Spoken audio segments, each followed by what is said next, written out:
Harry Potter is possibly one of the biggest franchises of all time. In fact, I'm pretty certain that it is the only franchise to battle Star Wars and how gigantic it truly is. This series has made J.K. Rowling a billionaire, and her imaginative creativity should be celebrated. Her, however, not so much. But today we're going to be delving deep into the Wizarding World movies. I'm talking all 8 Harry Potter movies and all 3 Fantastic Beasts movies, and I have a lot to say about them. So I think we're just going to delve right in. I'm going to do Harry Potter first, I'm going to give my opinions, and then we're going to go into Fantastic Beasts. And to be completely honest, I would recommend watching the prequels first if you've never touched the Wizarding World before. Let's get this ball rolling straight away. First up, we have Harry Potter and the Philosopher's Stone. A really cool introduction to this what would become this massive series. Adapting these books, I don't want to delve too much into the books, but I'm going to do some comparison with the movies. The first on-screen adaptation of the books, it was obviously very good. I think Chris Columbus, he's an incredible director, and his take on this series I thought was really, really good. He did something different for these 2 movies that was separated itself from the other ones. Chris Columbus is a great director, and he truly brings the ball to the game in this movie. It's 2.5 hours of just fun, really, to be honest. The characters are developed well. You feel for the characters even though they're like scrawny little kids. All in all, it is a fun little movie with just like shenanigans pretty much playing up. It's a really good introduction to Hogwarts and what will become, you know, it's our introduction to magic as Harry learns it as well. Dumbledore in these first two movies before he sadly passed away, rest in peace. I really liked him as a soft-spoken sort of headmaster, one that's really friendly. However, I think the other portrayal of Dumbledore did better in like a grand headmaster kind of way, you know. But so they both did it very well, but I enjoyed watching this portrayal of Dumbledore speak to Harry and be really kind and whatnot. The pacing in this movie was pretty good, which is something that comes up later through the other movies. I think Harry Potter grew a lot as a character, and it was great to set everything up. It was a good movie at what it did, setting things up. So Harry Potter and the Philosopher's Stone, a very good start. I'd put it at a B. I think it's B worthy. Next up, we have Harry Potter and the Chamber of Secrets. I preferred this movie over the previous one. It was a big improvement, I believe, and it was just great from start to finish. The complexities of the characters, the little riddles that they had to solve along the way. This movie truly captures how much of a genius J.K. Rowling is. We see Voldemort start to come through, Tom Marvolo Riddle. Harry is faced with killing this giant basilisk, and that's the build-up of the whole movie. Everything before that, it's just this slow tension as they slowly figure out what's like freezing all these people. It's really good. I think it was paced beautifully as well. Like I said, I'm probably going to mention pacing for all of these because to each their own, and it becomes a problem in the later movies. But anyway, the whole Chamber of Secrets, it was a very fun movie, and I really, really enjoyed it. In saying that, it is the longest movie, clocking in at just over 2 hours and 40 minutes, which is insane, especially for the earlier year. Something that works really well with this series are the characters developing in every single movie, and it makes you feel as if you're their friend, you're in Hogwarts with them, and you're attending class. Really, really, really good stuff. Chris Columbus, once again, bought the big guns, and it paid off. So that's why Harry Potter and the Chamber of Secrets obviously gets put up at a whopping A, baby. It is a good movie. It was my introduction to Harry Potter as well. This was the first Harry Potter movie I ever watched. This is what got me into it, and I loved it. I watched it like years ago. Okay, next up, I can start slowing down a bit. Harry Potter and the Prisoner of Azkaban, my favorite Wizarding World movie ever. This movie is pretty much close to perfect, however way you look at it. Whether you're looking at it as a Harry Potter fan, whether you're looking at it as like a movie critique, in my opinion, of course, this movie's truly got it all. I'm going to mention the main thing that makes this movie so incredible. It's the pacing. Who would have thought? Everything just, it feels like bang. It's a smooth glide. It's the shortest 2.5 hour movie I've ever watched personally, because just every moment you're gripped to the screen. The characters are so good. The action's good, the build up to the action's good, all the scenes feel like they're supposed to be there, they're justified. The lore starts expanding so much further in this film. Voldemort doesn't play as much of a part in this movie, which is really refreshing. It's probably the one movie where Voldemort isn't the main focus. The lore of Harry Potter's parents, the lore of, you know, Sirius Black, Peter Pettigrew, it's so good and I love it. It's one of those movies where you get to this really tense moment and then you think, oh cool, it's time to die down, but then it just keeps going and keeps going and keeps going. Like this movie will have an action scene and then instead of resolving it, it'll build on it and then build on it and then build on it, and I think that's so brilliant. Even when everything is finished, they decide to time travel and go back all again, and it's handled very well. However, that is why my one negative about this movie, and I think it's just me driving myself insane.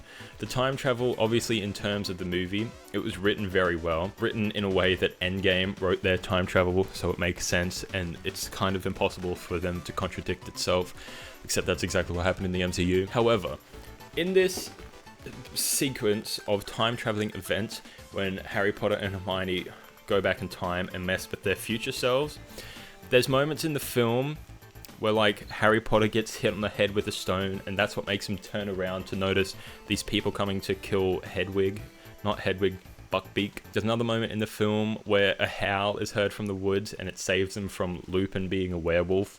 This isn't explained until the time travel scene. We see that it was Hermione throwing the rock, Hermione making the howl, and she's saving these people from these situations. My gripe is, what happened the first time? Did they, like, what happened?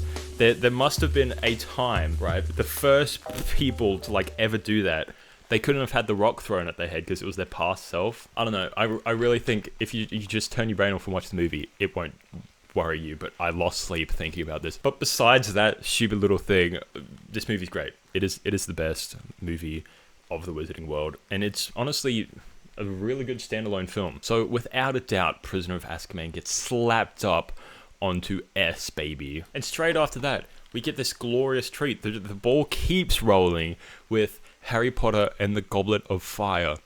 My goodness, this is another just incredible movie. I feel so blessed to be alive to be able to watch these movies. It's crazy. Goblet of Fire, first thing I want to mention is the score. The music in this movie, absolutely incredible. Blew my mind the first time I watched it when I was much younger.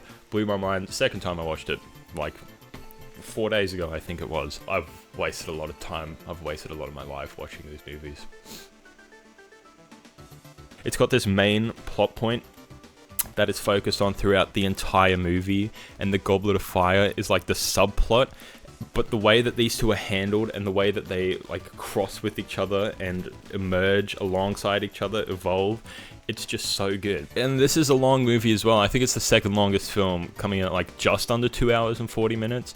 Once again, pacing absolutely incredible. Characters are absolutely incredible. We don't even see the first Goblet of Fire competition until an hour into the film, and that's insane. It feels like it comes up first thing. That's how just great the pacing is. You can lose your mind completely in this film.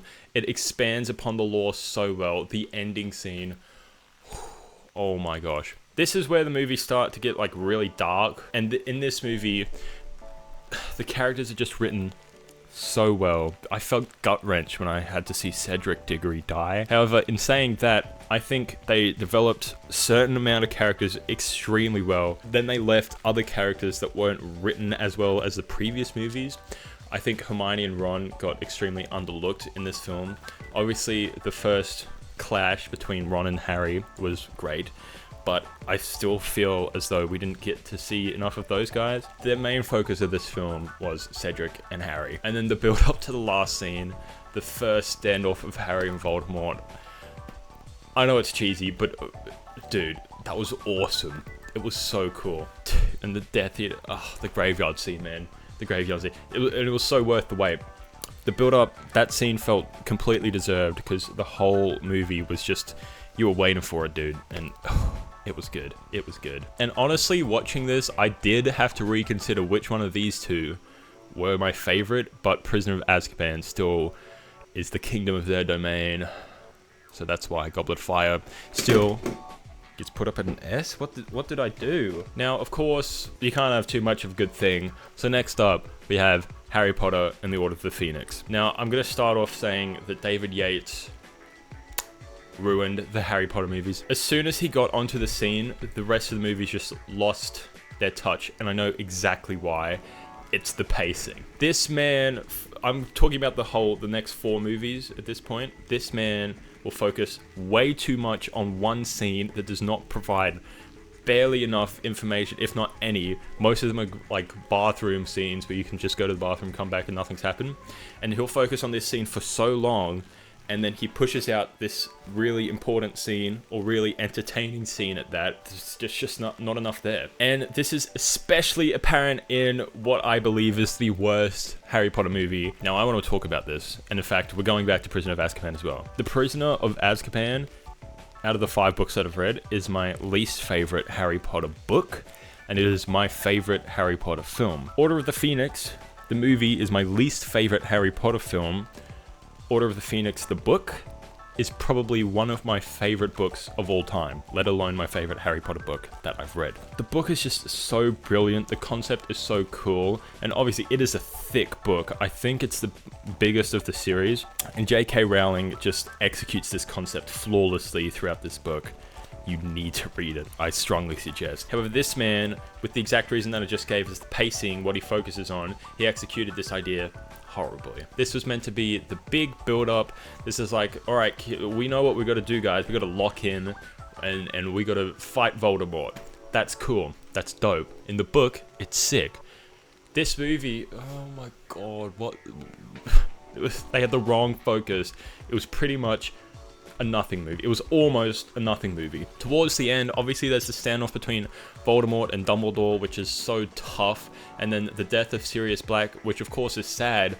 However, either of these 2 scenes, they don't feel deserved. They sort of come out of nowhere, unexpectedly, and it's just like, how did we even get here? Like, the film would have a little expedition dump to build up to this scene, but then not focus on anything in between this, except for, I don't know, Fred, like, giving a child candy. If the time was handled better, this could have been a much better movie. And I'm very disappointed that the Order of the Phoenix of all movies is the suckiest one. Of course, watching Dumbledore and Voldemort clash out, it's so cool. Okay, it's cool. But one cool fight scene does not prevail an entire movie. So unfortunately, and it pains me to do this because I love the book so much, Order of the Phoenix gets a D. Vine boom, I know, it's crazy. Alright, next up we have Harry Potter and the Half-Blood Prince. I enjoyed this movie to a certain point, but it was pretty much just a nothing movie. It was complete filler, but I think for what it was, it did its job. Filled out the time wisely. I was entertained throughout the whole movie. I loved Ginny and Harry's relationship. I liked seeing it, you know, build up and whatnot. I liked it. I enjoyed it. It was kind of just like a fetch quest movie, and then they did that for like 2 hours, and then the ending was very, very good. I really enjoyed the ending. Snape, by the end of the movie, I was like, oh.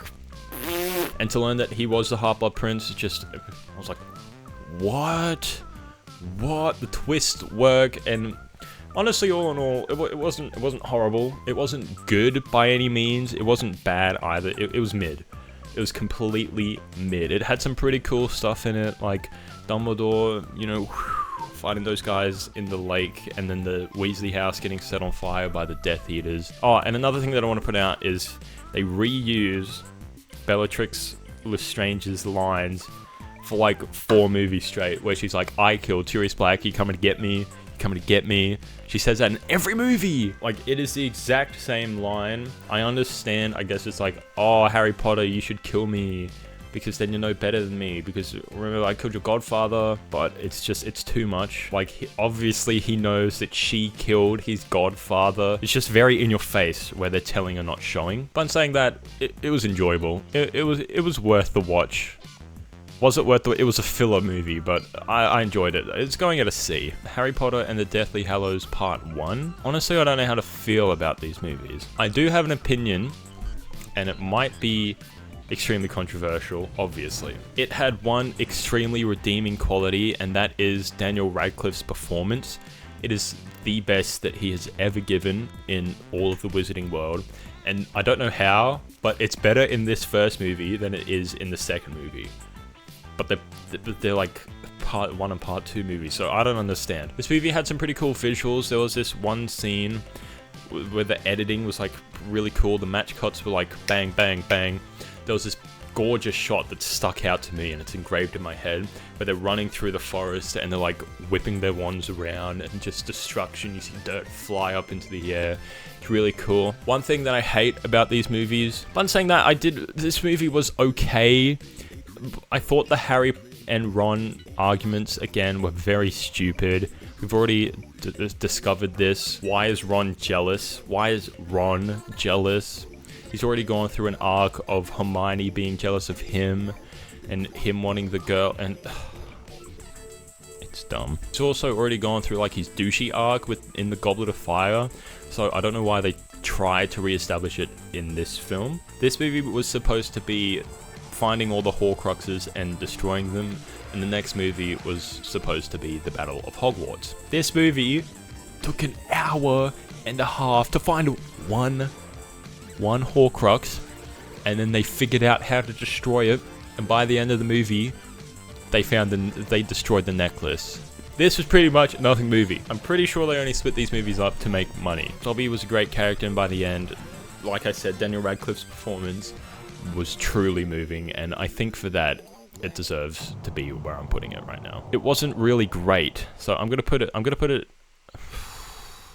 It's going at a C. I don't know whether it was better than Half-Blood Prince. Now, immediately after finishing that movie, I went straight onto Deathly Hallows Part 2. I felt empty after finishing this movie. Not like BoJack Horseman empty, like just really? Like, was that it? This was the send-off of Harry Potter, and this is how they decided to do it. Pretty much an hour and a half of this movie is spent doing nothing. Preparing the battle for Voldemort, and actually I'll say an hour. The first hour, like all of a sudden they discover the rest of the Horcruxes, and it's so stupid. The attack on Hogwarts starts, and then there's this massive expedition dump about the law that they try to jam down your throat. They're trying to force it down and being like, the Elder Wand and your wand and my wand, and it's bad, it's no. Harry Potter's dead, guys, you should all join me. And then no one does, and then Harry Potter just jumps back, and then everyone disappears, and then Voldemort and Harry Potter, it's so dumb. There's this scene where like all of a sudden Harry Potter, like Voldemort is roundhouse kicking Harry Potter, then Harry Potter grabs him and chucks him off the edge of this building with him, and this awful CGI scene plays out. Jesus Christ. And then like shebang, they have a bit of a wand battle that goes for all of 30 seconds, and then Voldemort's just like, you know what? I think I might just die now. The reasoning for why he died is so stupid, and it's just like, the luck that you have for this to play out exactly how you want it, it's insane. The plot armor, it goes crazy in this film. But the send-off, like Harry Potter, Ginny, Ron, Hermione, all seeing their kids go off into Hogwarts, I liked it. And maybe that's the setup for the HBO series that's coming out. I really hope it's not a reboot. That would be stupid. Just like this movie. I'm putting Harry Potter and the Deathly Hallows Part 2 in front of Order of the Phoenix because it's not absolute garbage. Fantastic Beasts and Where to Find Them. Quite a surprise to me, actually. Yes, like I said, this movie was quite a surprise. I'm going to start off with Eddie Redmayne, who is just beyond perfect in literally everything he's in. He just brought an incredible performance to this. He out-acted everyone. He didn't need to cook so hard. And I think the reason why I love Newt as a character, first of all, he's just a completely random guy that they just decided to pick up. But the reason why I love Newt so much is because he's one of those awkward characters that just like sit back. They're very introverted. They take in stuff. I really like that character. Characters like Michael Schofield and Elliot Alderson, all on the same page. That's why I really like Newt. Maybe I can relate, I don't know. It's good to see different caricatures of people in the Wizarding world. Like, it doesn't make people just feel stiff like robots. It's very cool. I really enjoyed just the whimsical adventures. This was just a fun movie. It didn't take itself too seriously. It obviously had some serious undertone. I love the Nifflers, by the way. But like I said, this was just a fun little movie with Beast. There's obviously big subplot. Edgar Miller is in it, and they're just awful. I hate them so much. But yeah, the Nifflers, bro, they're so cute. However, obviously, the Wizarding World realized that this is like their Grogu. This is like their Porgs. They can market it because it's just something cute. And by God, does it work. The Niffler plays a massive role in the rest of the movies, and it just becomes forced, but I'll get to that later.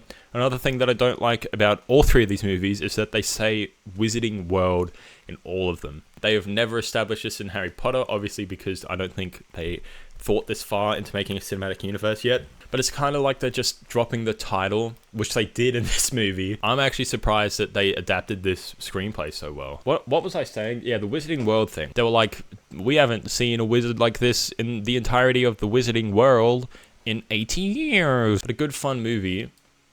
You know what? You know what? I'm going to put it in front of Philosopher's Stone. I enjoyed it, and I'm not afraid to say so. Okay, next up, we have Fantastic Beasts and the Crimes of Grindelwald. What a boring movie. I was enjoying, like, the first act of this movie. I thought it was really cool, because I love Johnny Depp, and I say he did pretty well in this movie. I enjoyed the first act and the final half act. Everything in between just slowed down. What are we doing, guys? I finished these next two movies last night, both of them. I'm very tired, but I think my biggest problem with this movie is that Newt is not in it at all. Barely in it. My biggest grief with this movie is that they would follow these certain characters in this certain plot point for maybe 5 minutes, say Newt, for example, and then you wouldn't see him or this plot point reoccur for like another 25 to 30 minutes. It's insane. They decided to pick something else up, roll with it, drop it, bring back the other thing, and then just roll with that. Usually in a movie, you go back and forth and back, maybe between 3 scenes. Obviously, it varies what time, but I've never seen anything like this. The fact that they have something and just completely drop it for 20 minutes. Usually you alternate between scenes for maybe 5 at the most. This was disappointing. Anyway, I'm putting Fantastic Beasts, The Crimes of Grindelwald. Oh God, what's going on? It's definitely down here. I don't know if it's worse than Order of the Phoenix. I think I'm gonna put it in front of Order of the Phoenix, because I like some of the characters that aren't really in it enough, but Order of the Phoenix just has absolutely no redeeming qualities. Last, most certainly not least, well, Fantastic Beasts and the Secrets of Dumbledore. I enjoyed this movie. Not to the point where it's like it's a good movie, but it wasn't horrible, and I was very scared because a lot of people, I heard things. Okay, I heard things. Unfortunately, Johnny Depp got recast due, I believe it was due to the allegations between, well, the defamation case between him and Amber Heard, which was sad. However, we did get Grindelwald played by Mads Mikkelsen, who is a real German, I believe, and I also love him and everything he does. You would know from my Death Stranding videos he's just incredible in that game, beyond perfect. But I really, really love Mads Mikkelsen. He's a great actor, and honestly, if there was anyone who would replace him, Johnny Depp as Grindelwald, it should be him. This movie wasn't horrible. I really liked the whole chilling thing. I thought it was a very cool execution of a plot. This movie got a bit crazy at times, but that's fine. And honestly, I think the biggest problem with this movie is that it had this sort of story arc, where like it just is nothing for a big chunk of the movie, and then all of a sudden there's something big. Kind of like Jurassic World Dominion, which, stay tuned. But as I was saying, I didn't hate this movie. It was alright, okay? I love the Dumbledore story arc, the backstory, the reason why Grindelwald and Dumbledore are two, like, big baddies. I hate to say it. Unfortunately, Ezra Miller is back in this movie, but they did a killer performance in this film. I think it's the best I've seen them ever act, and that's saying a lot, because I hate them. But I think the character that Ezra Miller played was great. I didn't like the character in the first 2 movies, but to see them, or him, I'm talking about the character, guys, to see him have this little arc and see him and Dumbledore battle between each other, It's really cool. It's really good stuff. Drags on. It's just this part of the movie, which is like the Act 2, half of Act 1, and the rest of Act 2. It is dull. And I did find myself enjoying this movie. I think I'm going to put it at a B. In fact, I'll put it in the front of C, not B. It's not going anywhere near. Yeah, no, this is good. I think I'm going to swap these around though. So this is my final ranking of the Wizarding World movies. Starting at the bottom at a D, we've got Order of the Phoenix, Crimes of Grindelwald, and Deathly Hallows Part 2. Coming up to a C at the end, we got Deathly Hallows Part 1, Goblet, no, Half-Blood Prince there, and The Secrets of Dumbledore right at the front. Coming up at a B, we have Harry Potter and the Philosopher's Stone and Fantastic Beasts and Where to Find Them. Truly a delight that one was. At A, what other than Chamber of Secrets, and then at an S, Goblet of Fire, and what else? Prisoner of Azkaban. So there we have it. This took ages. I'm sorry it's been 2 weeks. That's my opinion. Thank you all so much for watching. Let me know what you guys think. I mean, like, what's your favorite? How badly do you disagree? Because some people would love the David Yates Harry Potter movies. I was surprised to learn that David Yates directed all the Fantastic Beasts. Hope you guys enjoyed this one. Have a good day. But it's good to see different caricatures, caricatures,